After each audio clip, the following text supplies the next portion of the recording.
Mari rekan mahasiswa, sama-sama kita simak video berikut ini.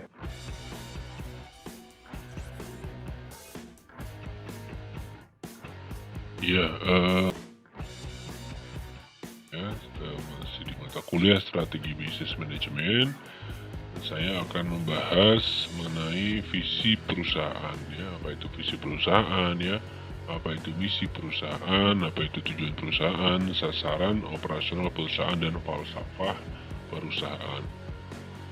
Nah, di sini ada beberapa pengertian menurut para ahli, ya, dari arti visi perusahaan itu seperti apa sih gitu.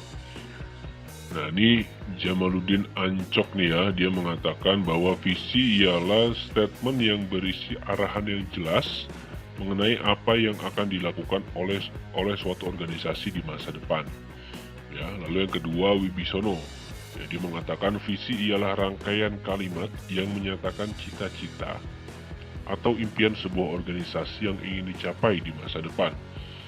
Lalu dari Kamus Besar Bahasa Indonesia atau KBBI mengatakan bahwa visi ialah kemampuan untuk melihat pada inti persoalan, pandangan, ya, wawasan apa yang tampak dalam hayal, penglihatan atau pengamatan. Lalu ada Ari Ahmad Arman, ya, dia mengatakan visi yakni pernyataan yang mendefinisikan sesuatu yang ingin dicapai individu atau sebuah organisasi di masa depan.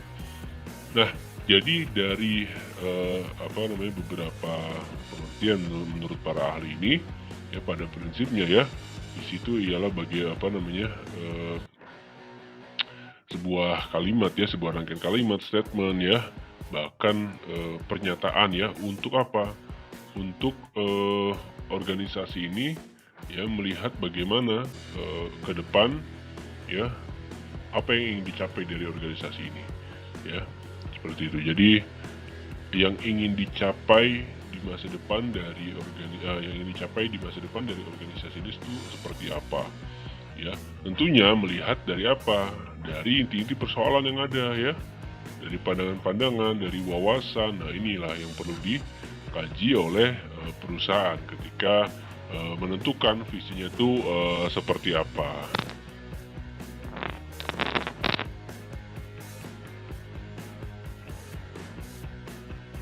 Nah, berikutnya misi perusahaan, ya.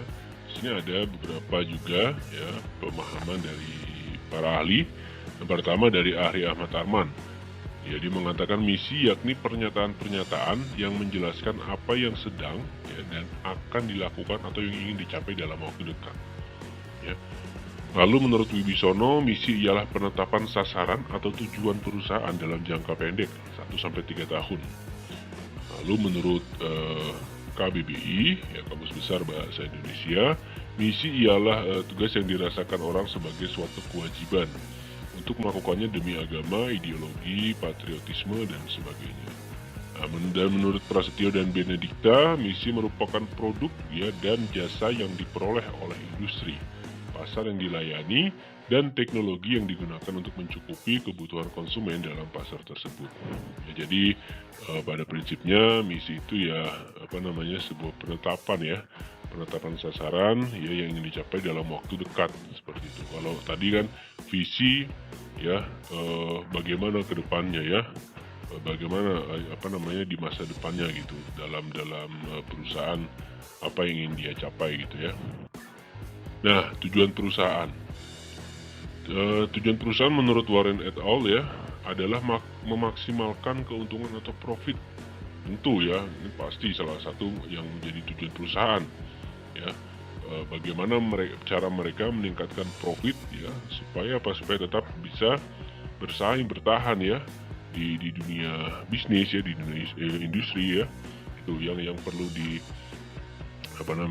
menjadi perhatian dari perusahaan adalah bagaimana mereka memaksimalkan, ya, keuntungan atau profit. Keuntungan atau laba adalah selisih antara uang yang diterima dari pelanggan atas barang atau jasa yang dihasilkan dan biaya yang dikeluarkan untuk input yang digunakan guna menghasilkan barang atau jasa. Nah, tentu tadi saya katakan bahwa tujuan perusahaan, ya, salah satunya, ya, memaksimalkan keuntungan, ya. Lalu menurut Margareta, tujuan perusahaan adalah memaksimumkan kekayaan atau nilai perusahaan bagi para pemegang saham, Nilai perusahaan yang sudah go public tercermin dalam harga saham perusahaan. Sedangkan pengertian nilai perusahaan yang belum go public, nilainya terrealisasi apabila perusahaan akan dijual atau total aktiva dan prospek perusahaan, resiko usaha, lingkungan usaha, dan lain-lain. Nah ini dia ya, tujuan perusahaan ya, pada prinsipnya hampir sama, memang tentu ingin memaksimalkan terus apa yang mereka ingin capai gitu ya. Seperti tadi ya, kembali lagi bahwa di sini pada prinsipnya adalah profit atau keuntungan. Nah ini ada sasaran operasional perusahaan ya. Nah sasaran operasional perusahaan adalah penjabaran dari tujuan perusahaan, yaitu sesuatu yang akan dihasilkan oleh perusahaan dalam jangka waktu tertentu. Nah agar sasaran dapat dicapai dengan efektif dan efisien, maka sarana perusahaan harus dibuat secara spesifik, terukur, jelas kriterianya, dan disertai indikator yang lebih rinci. Nah, untuk memudahkan dalam menentukan sasaran usaha, sebaiknya perusahaan memiliki hal-hal berikut nih. Yang pertama ada sumber daya manusia, yang kedua ada sumber daya keuangan, yang ketiga kemampuan menghasilkan laba, ya. Lalu ada kedudukan pasar, sarana kerja, pengembangan usaha, dan tanggung jawab. Nah, ini falsafah perusahaan. Falsafah perusahaan yang biasa disebut credo ya adalah nilai-nilai yang harus ditanamkan pada setiap hati dan tingkah laku karyawan. Ya, ini menjadi perhatian yang penting ya, karena karyawan tentunya sebagai salah satu instrumen yang bisa dikatakan penting gitu ya, punya peran yang penting gitu dalam pengembangan perusahaan ya, dalam perkembangan perusahaan. Falsafah perusahaan dikembangkan karena perusahaan kadang-kadang mendapatkan masalah untuk mencapai visi dan misi perusahaan.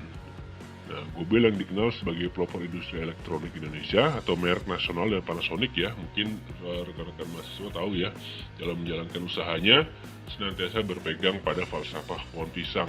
Nah, apa itu falsafah pohon pisang? Alasannya pertama, batang pohon pisang walaupun dipangkas berkali-kali, ia akan tetap tumbuh kembali sebelum berbuah.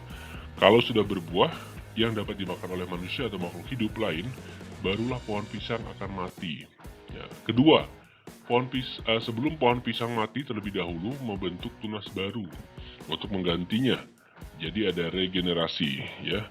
Ketiga, pohon pisang hidup berkelompok, tidak menyendiri. Ya. Ini mencerminkan kebersamaan. Keempat, pohon pisang dapat dimanfaatkan hampir seluruhnya, dari akar hingga daun, pucuk dan buahnya. Daunnya untuk dibungkus, ya. Batangnya bisa dimakan. Nah, coba. Jadi banyak manfaat yang bisa diambil dari pohon pisang ya. Pelepahnya untuk tali, pucuknya untuk sayur, dan buahnya untuk dimakan. Semua bermanfaat dan tidak ada yang terbuang. Nah, inilah dia alasannya kenapa tadi ya alasannya melihat dari pohon pisang.